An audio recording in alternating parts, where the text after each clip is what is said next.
Hi everyone, Carl here, KE0JWK. I want to clarify something about the 4NEC2 videos.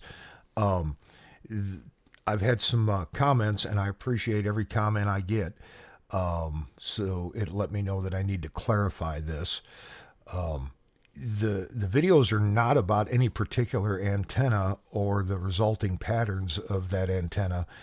If it were, I would concentrate more on making sure you saw the values that I'm putting in each of the fields so that you could reproduce this antenna. The purpose of the videos are to teach you how to use the software so that you can design your own antennas or take somebody else's design and modify it to your particular situation.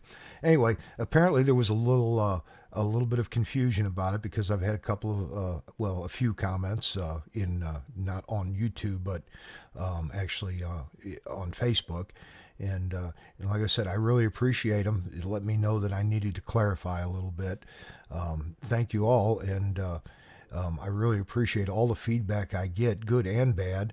It helps me to hopefully plan a better video in the future. Speaking of the future, a couple of things that are coming up. For one, I'm going to I've had a request to do an antenna with a loading coil, and I've got one of them in the works right now. I've had some positive input for a complete beginner series. You know, from the first time you open 4NEC2 up, how to get started using it. So that's kind of in the planning stages. The antenna with a loading coil is already in the works, and you can look for it shortly. If you're interested in either of the two, hit the subscribe button, and that way you won't miss it when they do come out. Okay, thanks for watching my stuff, and thanks for all the good and constructive comments that I've had, and even the ones that some people might take as critical or derogatory. I don't take them that way.